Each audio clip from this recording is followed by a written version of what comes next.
Greetings, Guardsmen and Yeomen. Today we're going to be starting a new series that I like to call the Sci-Fi Armory. This is going to be smaller videos that focus on one particular piece of equipment from sci-fi armies. These can include the tanks of 40K, the vehicles of Star Wars, Battletech mechs, and many more. Today we're going to be starting with something that I quite enjoy from the new line from the Imperial Guard, that being the Rogal Dorn.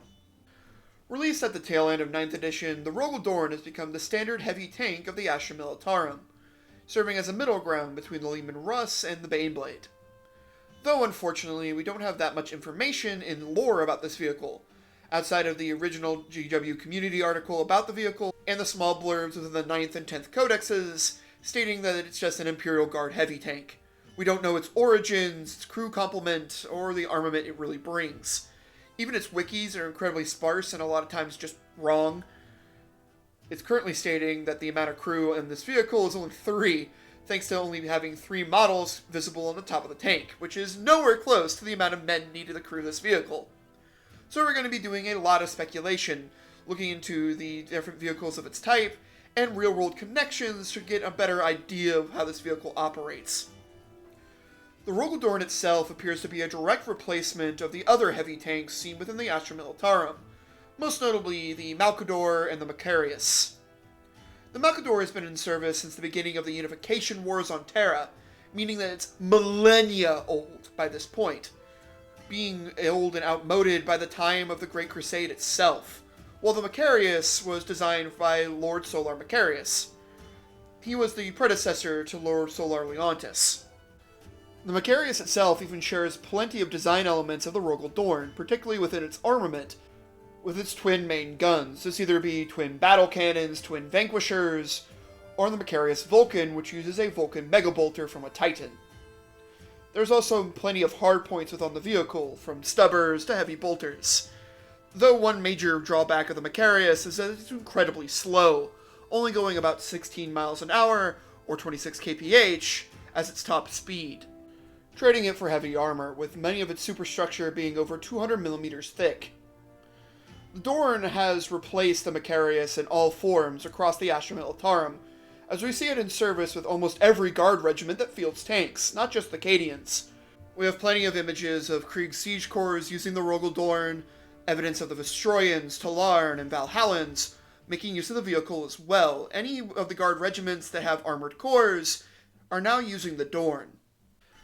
This can even include planets that are less technologically advanced, as the Guard Regiment within Above and Beyond is seen with Dorns, and they're known to be more feral. This places the Dorn as a standard template construct discovered by the Imperium, though we don't know exactly when. Going off of its name, the Rogal Dorn, it might have been discovered by the Imperial Fists even as far back as the Great Crusade, mirroring that of the Leman Russ, being discovered by the Space Wolves during that time. Or it could simply be a construction of Kull, created in the last few years, as we can see with some of the other newer Guard vehicles, particularly their brand new Sentinel. Whatever its origins within lore, the design of the vehicle has an extremely easy to find real-world comparison, that being the M26 Pershing heavy tank, a tank designed for the American military in the late stages of World War II. The goal of the M26 was to provide additional firepower to U.S. forces and to take on the more heavier late-war German tanks, particularly the Panther and the Tiger II, and to supplement the M4 Sherman.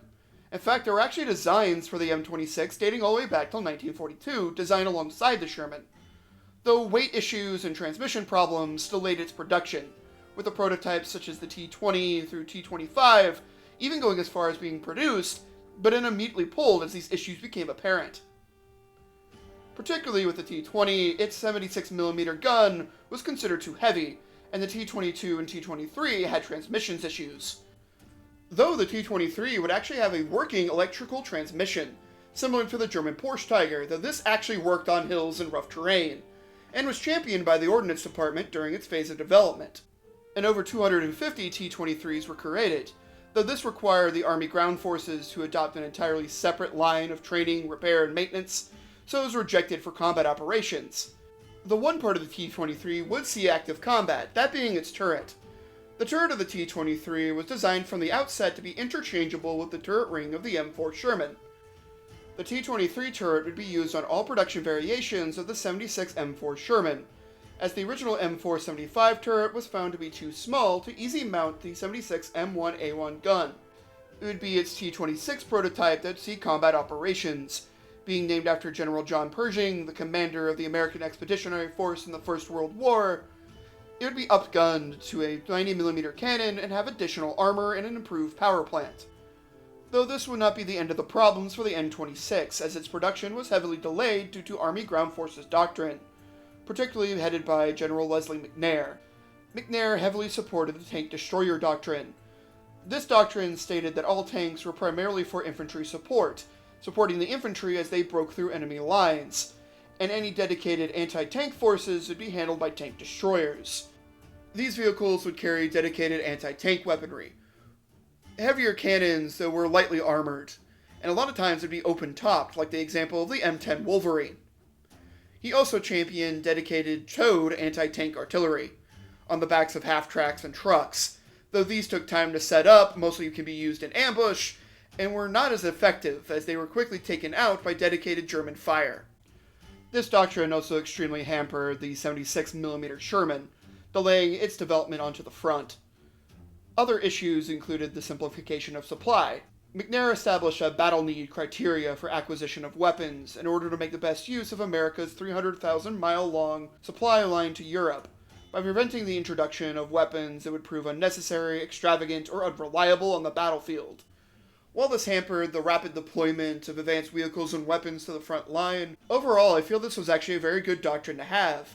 With an over 3,000-mile plus per supply chain, you want to make sure that your weapons are reliable and combat ready, with its own production capabilities and repair networks in place before it reaches the front when you're stuck with a brand new weapon without proper ways of maintaining that weapon, such as repair networks and spare parts. The introduction of a new heavy tank caused problems in the terms of transportation, supply service, and reliability, and was considered not to be necessary in 1943 or 44, which led to the other issue, complacency. The Army Ground Forces felt that the M75 Sherman was more than enough to deal with the German armored corps. This complacency even delayed the 76 Sherman from reaching the front lines as well. It would actually take the constant support of Generals Marshall and Eisenhower to keep the M26 alive for full production. While saved from the scrap heap of history, the Pershing did not go on to have a long service record. Only being deployed in late 1944 into 1945, only a couple hundred made their way to the front. Though it did have some famous interactions, most notably the Battle of Cologne and the famous tank duel. In early March 1945, the 3rd Armored Division was advancing upon the city of Cologne. Unknown to the advancing American tanks, 2 German tanks, a Panther commanded by Oberleutnant Wilhelm Barborth, and a Panzer III lay hidden in the rubble of a railway station just blocks away from the famous cathedral. Barborth's tank opened fire on 2 advancing Shermans, knocking them out. The first tank, under the command of Karl Kellner, was completely destroyed. 3 men were killed instantly. Kellner was seen rolling out of the top of the tank, missing a leg. The second tank attempted to back away, though was tracked by the Panther. Heroically, the crew of the second Sherman ran over to Kellner's aid, attempting to assist him, but he would bleed out from his injuries before medics could evacuate him from the battlefield. Kellner was only 26 years old. This completely halted the advance of Allied armor in the city. The commander of F Company quickly radioed E Company and their M26 Pershing Eagle 7 to go down there and take out that tank. Under the command of Robert Early, the M26 Pershing advanced with 2 combat cameramen in tow. Upon spotting Barborth's Panther, gunner Clarence Smoyer immediately fired 2 rounds into the Panther, destroying it. The actions of Eagle 7 would be captured on film by Staff Sergeant James Bates, and in photos by Leon Rosenman, becoming some of the most famous combat footage ever seen from World War II. Wilhelm Barborth and 2 men of his crew would actually survive the duel themselves, being captured by Allied forces.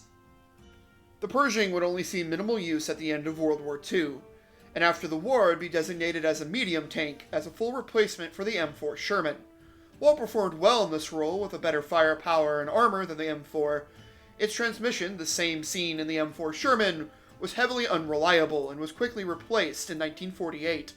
Originally designated the M26E2, the upgrades became so significant to the Pershing that it was given its own designation, the M46 Patton. The Patton would see massive use throughout the entirety of the Korean War, becoming the main battle tank of the US military throughout the early Cold War, replacing both the Sherman and the Pershing.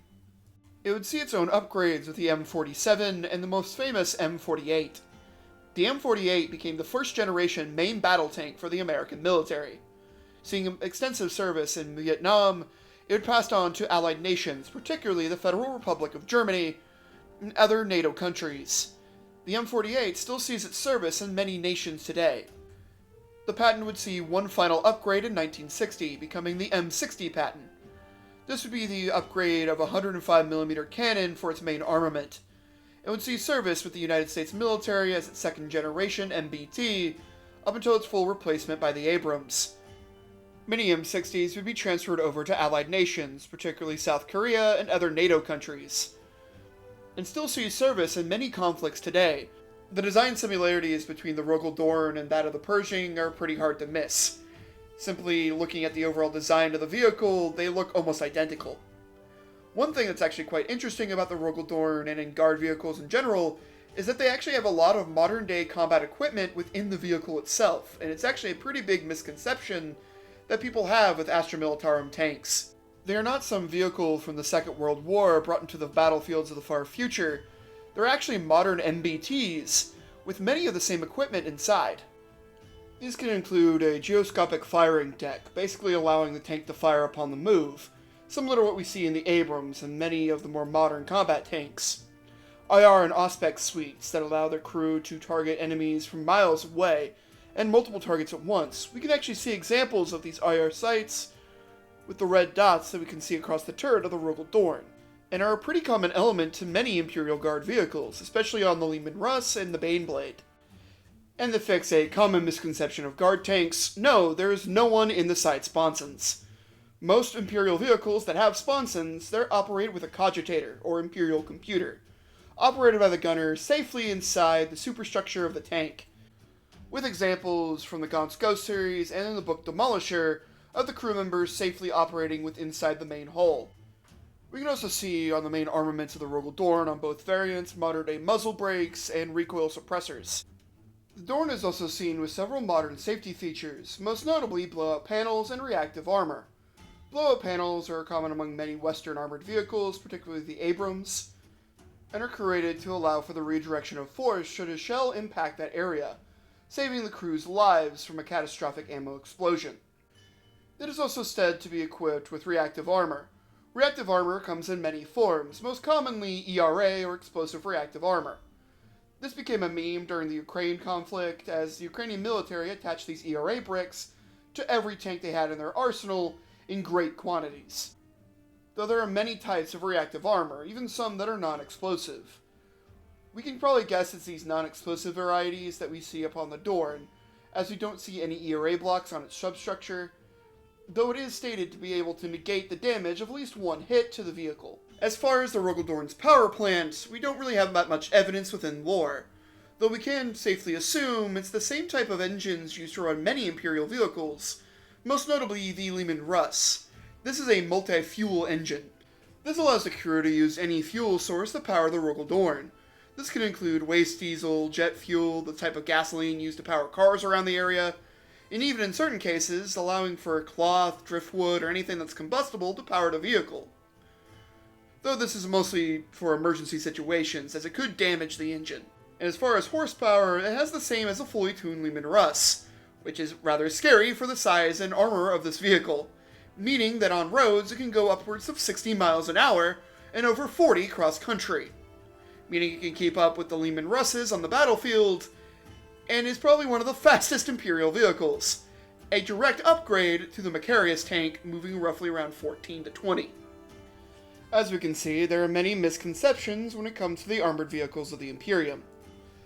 Yes, Imperial High Command and many of the High Lords can be idiots. The Imperium is very dense, and they are willing to sacrifice millions for no real gain. But that doesn't mean that they are entirely heartless or lack common sense. They're not simply sticking a bunch of men into a World War I tank and sending it off against modern combat vehicles of the 41st millennium. Now that we've talked about the systems of the tank, let's get into its armament and the types of weapons it can bring to the battlefield. There are actually two different variations of the main gun for the Rogal Dorn. One of the more easier to pin down is that of the twin battle cannon. The battle cannon is probably one of the most common armaments that you see on the armored vehicles of the Imperium. Not only from the Guard, where it's on several tanks, but you also see them on castigators and rhinos used by the Space Marines and even some Imperial Knights. For the Guard, we can see these from the older MacLeod tanks, Vicarious tanks, Leman Russes in multiple variants, even a semi-cannon King Russ. This tank, while not entirely canon, was mentioned in several White Dwarves and was seen as a kit bash in 3rd edition. Essentially, it's a double-tracked, heavy-armored Russ with a more improved battle cannon. You also have the Super Battle Cannon on the Baneblade. Yes, that's the official name of that cannon. Battle cannons are 120mm smoothbore guns, similar to many of the tanks that we see today. They also come with multiple shell variations, from high explosive to armor piercing to even infernus shells in some cases. The other variation that we have for the Rogal Dorn is that of the Oppressor Cannon. The Oppressor Cannon is specifically designed for the Dorn, so of course, we have barely any lore on it, though it is stated that it can take out a knight with its shields down in a single shot, meaning that it's much more powerful than your standard battle cannon, and almost on the length of the Super Battle Cannon on the Baneblade. This puts the Oppressor at roughly 180mm to even upwards of 200mm. This would make it equivalent to some of the larger artillery pieces that we see in the battlefields of Ukraine today. Operating as the Dorn's coax gun is that of the autocannon. The autocannon is probably one of the most unique weapons to the Imperial Guard, as it's seen across the wide and breadth of their forces. From the infantry with its heavy weapons teams and defensive emplacements, to a myriad of Guard vehicles. It's seen as a main gun on the Sentinel, and on multiple variations of the Chimera chassis, from anti-aircraft emplacements with the Hydra, to even variations of the Chimera itself, where it operates as the main gun. It's even seen as sponson weapons for MacLeod tanks, and the main turret of several Leman Russ variations, particularly the Exterminator, which uses a twin-linked autocannon, though these are much larger than the coax we see in the Dorn. Autocannons themselves used to be even more prevalent within the Imperial Guard, particularly during the times of the Horus Heresy with the Solar Auxilia, where it was seen as main hull mounts and sponson weapons for every Guard vehicle, though this was greatly replaced by the Heavy Bolter in the times of 40k. While we don't have the exact dimensions of this cannon, going off of the other vehicle-mounted autocannons, this is more than likely a 40mm, which is rather crazy, as the current mounts that we have for our modern-day IFVs are 25mm. And they're able to take out lightly armored vehicles, infantry platoons, and even in some cases, take out tanks. Meaning the 40mm is more than capable of being a main gun in its own, and this is operating as a coax on this tank. But these are definitely not the only weapons the Rogal Dorn has access to. Particularly for its hull mounts that we see on any variation is either the Castigator Gatling Cannon, or the Pulverizer, a smaller version of the Demolisher Cannon. The Castigator is simply a smaller version of the more common Punisher Gatling Cannon. The Punisher is actually a relatively new weapon to the Imperial arsenal, seen mounted on particularly the Leman Russ Punisher, a tank variation specifically designed to carry this gun. Called an unusable bullet hose, it simply pours ammunition down on the battlefields to take down infantry formations, and is said to take down even some of the heaviest infantry. Punisher cannons are also very common on Aeronautica aircraft. This is mostly seen with the Avenger dive bomber, though variations of the Vulture gunship and Thunderbolt strike fighter have been known to carry Punisher mounts. As far as the size of rounds, we don't even have any information on the Punisher, let alone the Castigator, though its closest real comparison is the Gallade Avenger seen upon the A-10s, which give us a rough estimate to the type of firepower it pours out. The other variation of hull-mounted weaponry is that of the Pulverizer. The Pulverizer is simply a drawn-down version of the Demolisher Cannon. Demolisher cannons are rather common with the Imperial Guard, seen on multiple vehicles, most notably the Demolisher Russ and the Thunderer Siege Tank, but they also exist as hull mounts for the Baneblade and MacLeod tanks as well. The Pulverizer is a real tool of the Demolisher Cannon hull mounts, just on a smaller scale.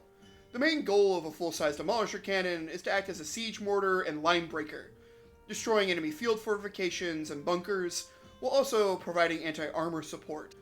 And their shells typically operate around the 200mm mark. The shell for the Pulverizer is probably from 120 to 150, operating in the siege mortar role just on a smaller scale. As far as the sponson weapon mounts that we can see on the Dorn, the first variation is that of the heavy bolter. Heavy bolters are a ubiquitous weapon with the Imperium. Everything from the Sisters of Battle and the Space Marines, to Inquisitors, Servitors, any form of the Imperial military uses some form of the heavy bolter. As far as the Guard, they're seen as turret mounts and as heavy weapons teams. Heavy bolters are essentially a machine gun variation of the bolter, and these are rocket-propelled ammunition that bore into enemy targets and explode inside. They're essentially grenade-launching machine guns. The other variations of the sponsons, and in my opinion the more interesting one, is that of the multi-melta. The multi-melta uses a fusion reaction to superheat plasma to break through any form of armored protection. This includes Space Marine adamantine.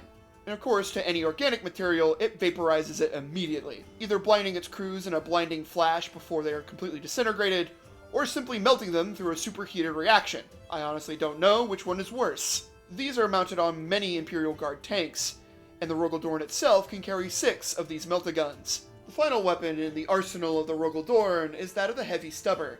The Dorn itself carries 3 of these such weapons, with 2 in forward-facing mounts and 1 either in a gimbal mount or in the commander's cupola. The stubber is simply a Browning 50 caliber machine gun in the 41st millennium. For even in the grim dark future of the 41st millennium, the Modus reigns supreme. This actually leads to an interesting historical connection. Basically, the question of, why are there so many machine guns on this tank? This actually comes from the doctrine that occurred during the interwar periods between World War I and World War II, particularly in United States tank design. This was to place a machine gun literally anywhere they can fit it, in hopes to provide better infantry support.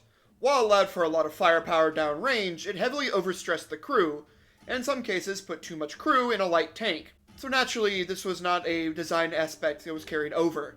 This is the same thing that you see in the M3 Lee and Grant, where you have extra weapons with the 75 belly gun, mixed with a 37mm turret gun and several machine guns. These made the tanks rather large and easy targets for enemy fire, and were tricky to maneuver and handle. Naturally, these vehicles mostly served as stopgaps for the more dedicated armored vehicles like the M4 Sherman, and later MBTs like the Patton. Though there's one element from World War II that remains on the Dorn that honestly is very poor design, that being the gimbal-mounted stubber. That's that back-mounting stubber that you see in a lot of the promotional images for the Dorn. Gimbal mounts are a byproduct of World War II, and haven't really been seen since, for good reason. They're mostly mounted on the back of US armored vehicles, particularly its tank destroyers like the Wolverine, but can be seen on Shermans, particularly in the movie Fury, and they provide extra firepower for the crews, and even in some cases provide light anti-aircraft support when the tanks are driving in column. Though it should be stated that most of the time these gimbal-mounted weapons were not used by the crew in direct combat. These were mostly just for when they're driving around or feel like they could be ambushed by infantry, as it leaves the crew member extremely exposed to enemy fire. And for the most part, when you're in direct firefights, you want that crew member inside the tank, actually operating their position. The only times these would be used in direct firefights would be when members of the armored support units, particularly the armored infantry, would jump upon the tank to provide additional anti-infantry support. Though these instances were rare, we do see some examples even in pop culture with the movie Fury, where we see supporting elements from the armored infantry jump upon these 50s to provide additional support to the crews as they assaulted a German position. Another example would be the heroic actions of Audie Murphy, winning a Medal of Honor by jumping on the back of an M10 tank destroyer currently on fire to stop a German assault. Audie would hold off numerous attack waves, even calling artillery on his own position. This led to a rather hilarious interaction with an artillery spotter, who kept asking him to correct the coordinates. Fed up, Audie simply stated, "Why don't I hand the phone over to the Germans, and they can call in the artillery for you?" His actions would save the 15th Division on that day, and help to inspire many of the men of his company to continue their assault on German positions. For these actions, he was awarded with the Congressional Medal of Honor. After the war, Audie Murphy became a film actor, and became rather famous for his Western films throughout the 1950s and 60s. Murphy also suffered heavily from post-traumatic stress disorder, and would write poetry to help cope with his symptoms. These included When Crosses Grow on Anzio, and his own autobiography in 1949, entitled To Hell and Back. Murphy would even star as himself in the 1955 adaptation of his autobiography. The last aspect of the Rogal Dorn that we'll get into is that of its crew complement. Again, we don't know exactly how many people crew a Rogal Dorn. The wikis are no help, as they say that it's only 3 because of the 3 models on top of the turret. But we can get a best guess when comparing the different variations of the Dorn to other Imperial vehicles and real-world MBTs. Starting from top to bottom, you have the turret's crew. This would be roughly 3 to 4 members and would include the tank's commander, who's overall in charge of the vehicle, operates the main radio sets, and sometimes operates a heavy stubber from his cupola. You'd also have the tank's loader. They're in charge of loading the main cannon for the tank. And in the variants of the twin battle cannon, you might really have a secondary loader assisting them, as you can't really expect one man to operate both guns effectively, unless they have some form of servitorization or automation to assist them in loading both guns. This would also be the individual that's operating the gimbal-mounted stubber should it be placed on the Dorn. And finally, you have the turret's gunner. He operates the main cannons. There's more than likely only one gunner, as they're able to fire both cannons through cogitator screens, and even operates the coax autocannon for the oppressor variant. In the main hall, you would have the 2 sponson gunners should they be added to the vehicle, the driver, who more than likely commands those frontal-facing guns, while also driving the vehicle, a possibility of an additional crew for their hull-mounted as well. This would be the gunner and loader. Though this could also be operated through automation, depending on the tech level within the Dorn or the planet where it was built. And sometimes there might even be an assistant driver and assistant radio operator, if going off more of the Dieselpunk World War II vibe. This roughly puts 6 to 7 to even 8 members upon the crew of the Rogal Dorn, which puts it in line with many Imperial vehicles, as canonically the Baneblade has 11 crew members, and a Lehman Russ has about 4 to 6, depending on sponson weapons. And with that, we've reached the end of our discussion on the Rogal Dorn. We've looked at its history, its armament, its crew complement. I hope you guys kind of enjoyed this more deeper dive into a particular vehicle or piece of equipment. The Sci-Fi Armory is planned out to be pretty much a secondary series to my mainline war dives, and don't worry, I'll be back to Trench Crusade, Fallout, and other videos coming up. These are just going to be more of a side grade to kind of keep everybody engaged as I try to improve my video schedule and get things more together and organized. So if you made it this far and really like this, leave a comment on how you feel about it, and I hope you guys have a great day, night, whatever. And I gotta get back to the archives. See you all.